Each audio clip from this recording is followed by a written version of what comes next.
Motivation के नाम पर आज हमारे पास लिखी पंक्ति है, पढ़ाई वह पड़ाव है जो आपको ऊंचाइयों तक ले ही जाएगा, बस पढ़ाई रोकना मत। ये तो बहुत कॉमन सी बात हो गई, ये कौन बताता है? बचपन से सुनते आ रहे हैं, घर वाले कह रहे हैं पढ़ लिख लो तभी तो बनोगे कामयाब। अब पढ़ लिख लो तभी बनोगे कामयाब, ये तो बहुत बार सुना है, लेकिन क्या वाकई में ऐसा होता है क्या कि पढ़ने लिखने से कामयाब बनते हैं? क्योंकि जिस तरह का स्टैटिक्स हमें दिखाया जाता है उसे देख करके तो हमें ये लगता है कि यार पढ़ने लिखने के बाद सरकारी नौकरी मिल गई तो कामयाब हैं, अदरवाइज तो फिर कामयाबी किसी बात की है। साथियों, आप अपने आसपास के तमाम माहौल में अगर एक चीज नोटिस करें तो आप ये जरूर पाएंगे कि पढ़े लिखे लोग औसतन जो अनपढ़ रह गए। अच्छा, अब यहां पर भी पढ़ने लिखने का भी ना एक बहुत लिटरल सेंस है, थोड़ी फिलोसॉफिकल हो जाएगी बात। मैं आपको वो लिटरल सेंस में पढ़ाई की बात नहीं कर रहा हूं कि आप ये याद कर लें कि एंटीगुआ की राजधानी क्या है, कि बारबुडा की राजधानी क्या है। मैं ये पढ़ाई तो होती ही है। असल में यहां पर पढ़ाई का मतलब है कि पढ़े तो सही लेकिन गुणे नहीं। गुणे का मतलब आपने पढ़ाई तो करी लेकिन आपके अंदर फीचर आए ही नहीं पढ़ाई वाले, तो आपकी वो पढ़ाई व्यर्थ है। क्योंकि मैंने आपसे अक्सर कहा है कि बहुत सारे अधिकारी बनने के बाद भी पद से हटा दिए जाते हैं। रिसेंटली आपने काफी सारे ऐसे उदाहरण देखे हैं जिसमें कि कई कलेक्टर्स को किसी ना किसी चलते कोई उन्होंने पब्लिक में ऐसा ऑफेंस किया जिसके चलते उनको अपने पद से हाथ धोना पड़ा। तो अब अल्टीमेटली मुद्दा यह है कि जो भी आप पढ़ रहे हैं उससे आपका पूर्ण विकास हुआ या नहीं, यानी कि आपने पढ़ाई तो करी लेकिन पढ़ाई को अपने अंदर आत्मसात किया या नहीं, अपने अंदर इनर सोल में उसे उतरने दिया या नहीं। आप पूछेंगे सर इसका क्या मीनिंग होता है? साथियों, हम में से बहुत सारे लोग पढ़ते हैं लेकिन पढ़ने का महत्व बहुत कम लोग समझते हैं। बोले कैसे? कई बार आप में से अधिकांश पढ़ते विद्यार्थियों को लगता है कि जिस दिन मेरा एग्जाम क्वालिफाई हो जाएगा उसी दिन जाकर मैं लायक बनूंगा। लेकिन चलिए एक रिवर्स थॉट प्रोसेस देता हूं, थोड़ी सी कहानी है, जरूर सोचिएगा और विचार करके मुझे बताइएगा। क्या कभी आपको लगा है कि अपन अक्सर अखबारों में, न्यूज मीडिया के माध्यम से एक बात सुनते आते हैं और वो बात होती है कि रिक्शा चालक का बेटा आईएएस बना, फिर आप सुनते हैं कुली का बेटा कुछ बन गया, यानी आप बहुत ही नॉर्मल घर के लोगों को बहुत बड़े पद पर सेलेक्ट होते हुए सुनते हैं।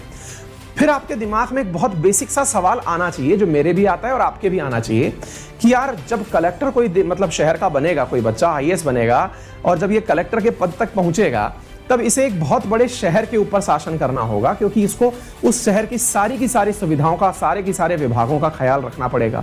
शहर में अमीर हैं, गरीब हैं, पिछड़ा हैं, वंचित हैं, सबका ख्याल रखना होगा। यही गरीब घर का लड़का एक दिन जाकर के उस राज्य के सर्वोच्च पद पर जाके बैठेगा, है ना भाई? जो मुख्य सचिव होता है उस पर भी यही बैठेगा, यानी कि सरकार क्या नीतियां बनाए उस राज्य की ये भी यही निर्धारित करेगा। फिर अगर ये सही से प्रमोट होता रहा तो एक दिन देश के सबसे ऊंचे पद कैबिनेट सेक्रेटरी पे भी जाके बैठेगा। भाई कोई ना कोई तो बैठता ही है ना वहां जाके, तो कैबिनेट सेक्रेटरी रैंक पर भी बैठेगा। लेकिन एक बहुत बड़ी बात यहीं पर मेरे दिमाग में रहती है और आपके भी रहनी चाहिए कि क्या कारण है कि वो छोटे से घर से यात्रा शुरू किया हुआ व्यक्ति पूरे 135 करोड़ के भारतवासियों का भविष्य निर्धारित करने की लायक स्थिति में पहुंच जाता है? पता है इसके सबसे पीछे रीजन क्या है? इसके पीछे रीजन ये नहीं है कि उसके पिताजी ने उसको दुनिया की सच्चाई बचपन में ही दिखा दी थी, नहीं। उसकी एक बहुत परम मित्र थी जिसका नाम था किताब, पुस्तक। और वो जो पुस्तक थी ना, वो उसकी इतनी जबरदस्त मित्र थी कि उसने जब जब पुस्तक के साथ अपना मन लगाया, उस बुक के साथ अपना मन लगाया ना, उस बुक ने उसको पूरी दुनिया घुमाई। साथियों, आप में से पता नहीं कितने लोग खुद से पढ़ाई करते होंगे, लेकिन जितने भी लोग खुद से पढ़ाई करते होंगे, सेल्फ स्टडी के नाम पर कोई बुक पढ़ते होंगे, तो एक जबरदस्त चीज होती है बुक पढ़ने वालों की, और वो ये होती है कि वो खुद की दुनिया बनाते हैं। आप जब अपनी कोई पंक्ति पढ़ रहे होते हैं, कोई लाइन पढ़ रहे होते हैं, तो आपका अपना कैनवास होता है, आप उसमें अपने रंग भरते हैं। आपने अगर कोई किताब पढ़ी, उसमें कोई कहानी है, तो आप अब उसमें हीरो किसको चुनेंगे इसकी आजादी होती है। उस बुनती हुई कहानी में आप किस प्रकार का वहां पर जेस्चर रखने वाले हैं, किस प्रकार की ड्रेसेस रखने वाले हैं, क्या बैकग्राउंड रखने वाले हैं, ये आपका मन इमीडिएटली बनाता है। अगर मैं आपसे अभी एक शब्द यूज करूं और बोलूं रणबीर कपूर, तो आप बिल्कुल भी मिस नहीं करेंगे शाहरुख खान से।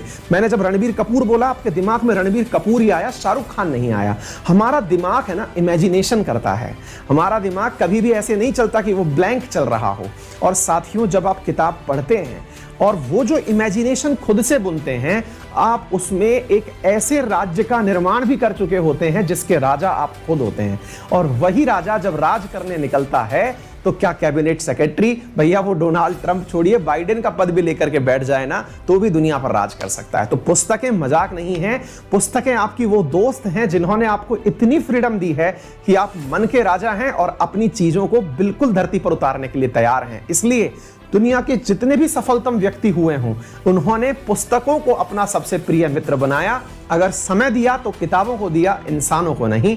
यह बात बहुत ज्यादा सटीक है, जीवन में उतारिएगा। ये जीवन में पुस्तकों का महत्व है। हालांकि बहुत कम समय में बड़ी सारगर्भित बात मैंने आपको बताने का प्रयास किया है, लेकिन इसे अपनाइएगा और जानिएगा कि किताबें कितनी अल्टीमेट मित्र होती हैं। और अगर आपने भी ऐसा ही फील किया है तो मुझे कमेंट बॉक्स में थम्स अप करके जरूर बताइए।